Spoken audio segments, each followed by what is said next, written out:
सभी कर्मचारियों का मेरे YouTube channel Sunil Prajapati teacher में हार्दिक स्वागत है।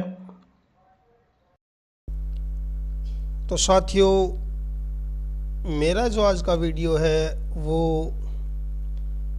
SIPF न्यू जो है SSO लॉगिन के बाद उसमें हम SI लोन का आवेदन किस प्रकार से कर सकते हैं। तो आप लोग अपनी SSO में जाके SIPF न्यू, यहाँ देखिए SIPF SSO लॉगिन करेंगे तो उसमें बहुत सी टैब आएंगी। यहाँ पे जो अभी जो कर्सर जो घूम रहा है, यहाँ state insurance and provident fund new, इस टैब में जाएंगे। इसके बाद आगे अपने पास OTP मांगी जाएगी। OTP वेरिफिकेशन करके यहाँ से सबमिट OTP कर देंगे। उसके बाद जो SIPF न्यू का जो होम पेज है वो अपने पास आ जाएगा। इसमें बहुत सी चीज़ें दी हुई हैं। जो कर्मचारी है उसकी प्रोफाइल, सर्विस डिटेल, उसकी जो सैलरी की डिटेल है, उन्होंने जो ट्रांजैक्शन किए हैं उनकी डिटेल, और यहाँ रिलेशनशिप यानी ज़िला स्तर पे जो अपने SIPF को कौन हैंडल कर रहा है उसकी जो जानकारी यहाँ पे मिलेगी। उसके बाद आगे NPS, कार्मिक द्वारा जो NPS जमा करवाए गए सैलरी से उसकी डिटेल। इसके बाद SI जो डिडक्शन है उसकी डिटेल, SI डेबिट, यहाँ SI डेबिट की जो डिटेल है वो GPF 2004 डेबिट, GPA प्रपोजल और के कल्याण कोष, उसकी जानकारी यहाँ पे मिलेगी। अब अपने को जो SI जो टैब है उस पर क्लिक करना है और उसके बाद क्लिक फॉर SI ट्रांजैक्शन, ये जो नीचे जो टैब है इस पे ओके करना है अपने को।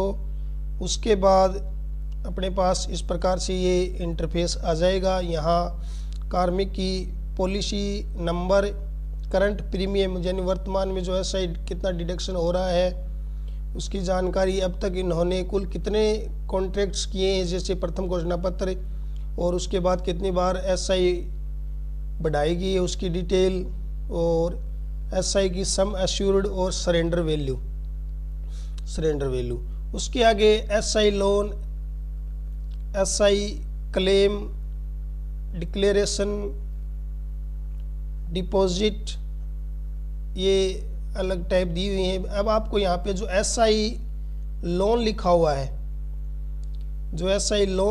है, उस पर आपको क्लिक करना है और उसके बाद अगले टैब पे अपन जाते हैं। यहाँ पे देखिए जो SI लोन का जो आवेदन फॉर्म है वो ओपन हो जाएगा। तो जो पहला जो ऑप्शन है इलिजिबल अमाउंट, यानी आप कितने लोन के लिए इलिजिबल हैं उसकी डिटेल, यहाँ लोन अमाउंट, मैन अपने पास ये जो लोन अमाउंट है यहाँ पे अपने को मैनुअली फीड करना जितना अपने को लोन चाहिए, यानी जो इलिजिबल अमाउंट है उसमें से कितना लोन अपने को चाहिए। यहाँ पे जो पहले कोई अगर लोन लिया हो तो उसका इंटरेस्ट बकाया तो वो आ जाएगा।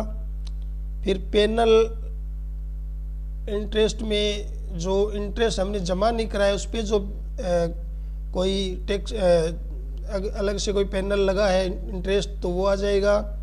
यहाँ सरेंडर वैल्यू, ये सरेंडर वैल्यू यहाँ पे दी हुई है। पीरियड ऑफ रीपेमेंट, यानी अधिकतम जो कितने किस्तों में लोन जमा करवाया जाना उसकी ऑटोमेटिक यहाँ पे आ जाएगी। और EMI अमाउंट, जितना अपन लोन अमाउंट भरेंगे उसी के हिसाब से 60 किस्तों में अधिकतम लोन जमा करवाया जाना है और उसी के हिसाब से EMI अमाउंट ऑटो आ जाएगा। यहाँ पे इंटरेस्ट मंथ, यहाँ पे 10 माह में जो टोटल जो इंटरेस्ट लगेगा वो 10 माह में जमा करवाया जाना है, उसी के अनुसार यहाँ EMI आ जाएगी इंटरेस्ट की। यहाँ इंटरेस्ट रेट 7.50% है वार्षिक, और यहाँ पेएबल अमाउंट, कुल जो अमाउंट जमा होना है वो आ जाएगी। इसके बाद यहाँ नेक्स्ट कर देंगे। नेक्स्ट करने के बाद यहाँ पे बैंक डिटेल, कार्मिक की जो बैंक की डिटेल है, कार्मिक का नाम, बैंक खाता संख्या, IFSC कोड और बैंक का नाम, बैंक की ब्रांच। उसके बाद यहाँ I hereby declare that the above bank detail is correct, यहाँ पे टिक मार्क करेंगे, नीचे टिक मार्क करेंगे और नेक्स्ट पेज पे चले जाएंगे। यहाँ पे देखिए डॉक्यूमेंट्स, यानी कार्मिक द्वारा लोन आवेदन करते समय कौन कौन से डॉक्यूमेंट्स यहाँ पे अपलोड करने अनिवार्य हैं। तो बीमा रिकॉर्ड बुक, यहाँ अपने जो SI पासबुक है उसकी PDF बना के अपलोड करनी है, तो यहाँ पे मैंने पहले ही की हुई है। और एम्प्लॉय SI बॉन्ड, जो अपना SI का बॉन्ड है उसको यहाँ अपलोड डॉक्यूमेंट में जाके 10 MB से छोटी फाइल बना के और अपलोड करनी है। तो देखिए मैंने यहाँ पे अपलोड कर दी है। तो यहाँ अपन देख भी सकते हैं दोनों डॉक्यूमेंट्स को, अगर सही से अपलोड हो चुके हैं तो सबमिट विद आधार, यहाँ जो सबमिट विद आधार है उसको ओके करेंगे। ओके करने के बाद अपने पास आधार की OTP आएंगी, उसको लगा के और अपने को फॉरवर्ड कर देना है। तो इसके बाद अपन चेक करेंगे कि क्या हमारा लोन का आवेदन हो चुका है। तो पुनः अपन SI जो SIPF न्यू है उसके होम पेज पे जाएंगे। यहाँ SI वाली टैब में ओके करके क्लिक फॉर SI ट्रांजैक्शन, यहाँ ओके कर देंगे। इसके बाद ये टैब आएगी, यहाँ ट्रैक योर एप्लीकेशन, ये जो ट्रैक योर एप्लीकेशन है उस पर ओके करके अपन देख लेंगे। ये ट्रैक एप्लीकेशन लिस्ट में यहाँ एप्लीकेशन नंबर, स्कीम का नाम SI लोन, दिनांक, किस दिनांक को हमने आवेदन किया है, टाइप ऑटो यानी ऑटो फॉरवर्ड हुआ है, अमाउंट ये आ गया। उसके बाद amount in bank, amount in retired account, ये जो है जैसे अकाउंट में पैसे आ जाएंगे तो यहाँ पे अमाउंट इन बैंक में आ जाएगा। Bank account number, IFSC code, remark, treasury number, ये जैसे ही पेमेंट जमा होगा उसके बाद डिटेल आएंगी।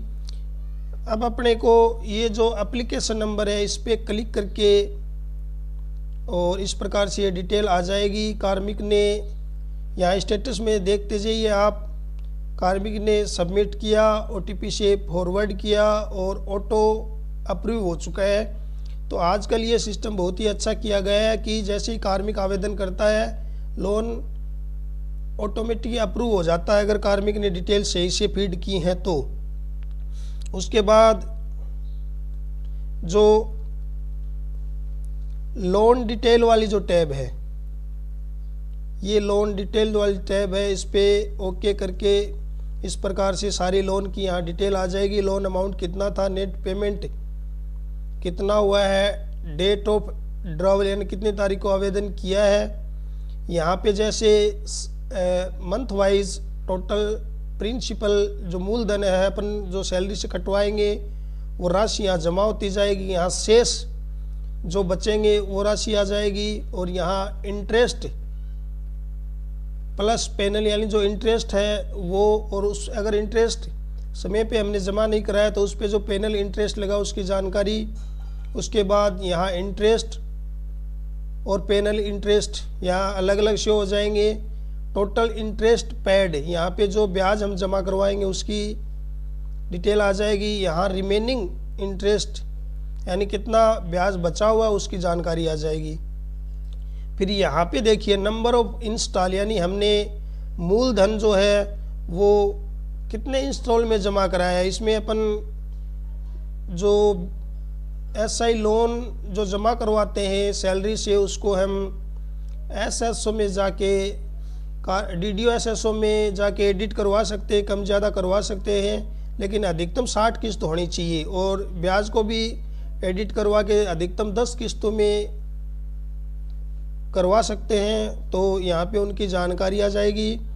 तो दोस्तों इस प्रकार से ये जो SI लोन है उसका आवेदन, उसकी डिटेल हम जांच कर सकते हैं। और मेरा अगर वीडियो आप लोगों को पसंद आया तो इसे लाइक कीजिए, कोई समस्या है कमेंट कीजिए, कमेंट का जवाब दिया जाएगा। और अगर मेरा चैनल अभी तक आपने सब्सक्राइब नहीं किया तो चैनल को ज़रूर सब्सक्राइब कर लें।